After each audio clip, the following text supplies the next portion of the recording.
A lot of my anxiety comes because I get confused about who is in control. And I get responsibility confused with sovereignty. So I start thinking that because God has given me responsibility, that God has also given me control. And that's where I get stressed out. And a lot of my anxiety comes from making it about me when it's not about me.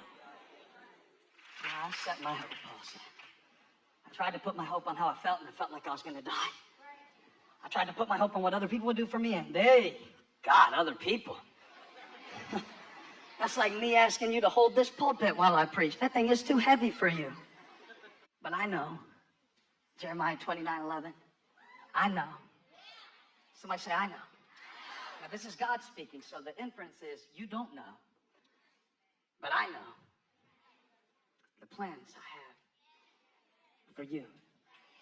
And we know that in all things, this is Romans 8:28, God works together, the good and the bad, for the good of those who love him and are called according to his purpose. I'm not nervous.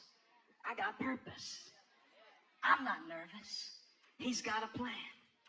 Humble yourself, therefore, under God's mighty hand, that he may exalt you in due time. Watch this. Casting all your anxiety on him because he cares for you. See, I've been trying to cast my anxieties and keep my pride.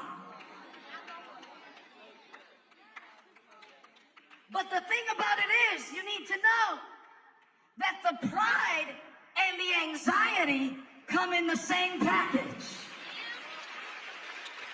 So if you insist on doing it your way, then expect to feel like the weight of the world is on your shoulders, because it is. Look at the word, anxiety. Look at how it's spelled in English. Look at what is in the center of the word. Do you see it? Show them on the screen. At the center of your anxiety, if you really trace it, I'm not talking about a medical condition. I'm not a pharmacist. I don't know about all that. I'm not a neurologist. I'm saying, spiritually speaking, that the Lord told me at the center of your anxiety is your pride. The reason that you're so anxious is because you've got you at the center, and you can't sustain it because it's not your throne. I found out that my imagination is my greatest asset. And that's why the enemy is after my imagination. Because if he can tie it up with worry, I can't use it to worship. And when I worship God in the beauty of holiness, all of the resource of heaven is poured out in my life. But if he ties me up worrying about things that may never happen, oh, I got a good word for you. You ready? You ready? You ready? You ready? If you will reverse your worry, it will turn into worship. Here's what I mean.